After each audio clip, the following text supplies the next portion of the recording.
In reality, if you want a healthy, well-balanced, aesthetic physique, you need to be focusing on all three aspects. And I would actually say even 4 aspects of your fitness.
We all want it now, but you have to, when you're trying to lose weight, you need discipline.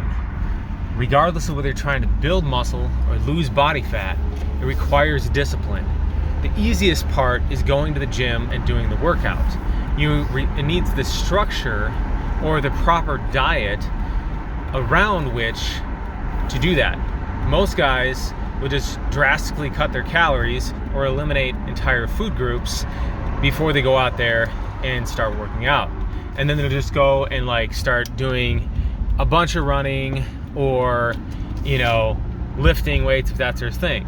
And those are your strength training, your cardiovascular, your endurance type exercise, your mobility, and then the last one has to do with recovery.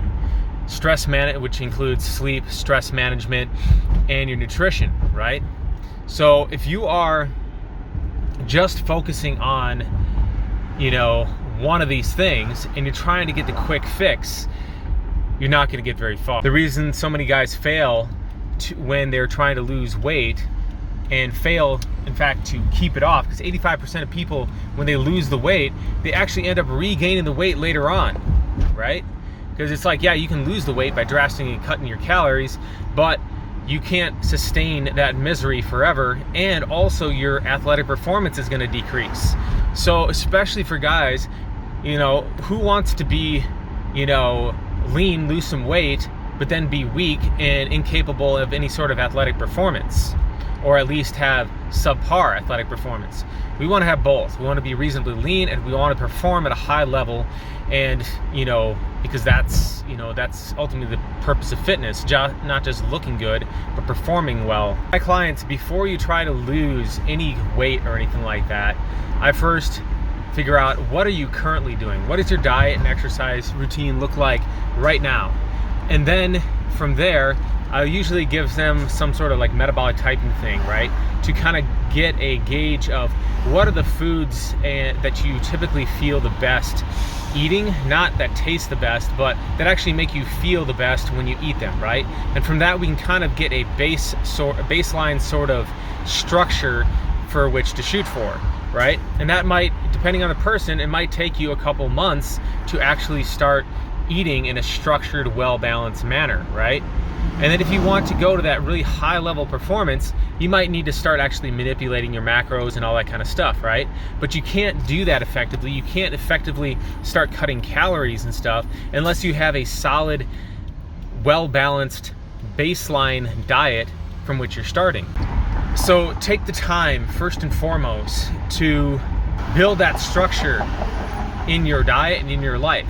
Find a way to be able to eat in a more structured manner, right?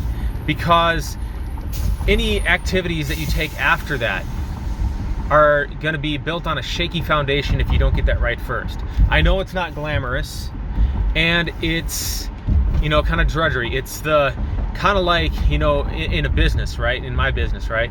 Training people is the fun part, right? Doing the stuff, maybe even like, you know, writing some blog posts, right? But doing all the accounting, creating, you know, balancing the books, you know, figuring out how to use new like marketing platforms and stuff. That's the boring, unsexy, you know, aggravating, frustrating stuff that isn't fun, and so we like to skip that kind of stuff, right? But without that core base, you don't have any clients to train. So the same thing with your fitness business, or not with your fitness business, with your fitness goals, right? If you're trying to lose fat, you need to establish a baseline healthy diet first. And then if you still need to cut calories, because oftentimes just eating a balance of macronutrients from primarily whole food sources will cause guys to lose a lot of weight right off the get-go, right? But if you want to get absolutely ripped, you know, in the best shape of your life, you might need to actually cut calories a little bit, you know, make some adjustments there in a very calculated manner. Same thing if you're trying to build muscle, right? You can't eat a lot one day and then not very much the next day and just be all over the board. It has to be a calculated, measured approach, which means that you have to already have a healthy baseline to go from before that, you know, because like most guys, they'll just end up as whatever. And granted, there is some natural predisposition, right, for what your body is designed for, right? Some people are going to excel at long distance running, and I've talked about this in other videos, right? And a lot of this has to do with the muscle insertion points, distribution of different muscle fiber types, limb lengths, the size of your bone structure and stuff like that. It's all going to dictate what sort of things that you excel at naturally. But if you want to actually make a change in the way that you're and make your body look different, that means that you need a disciplined, calculated approach to doing that. You can't just show up and quote unquote just do it like a manager of mine used to say. You have to actually plan and strategize.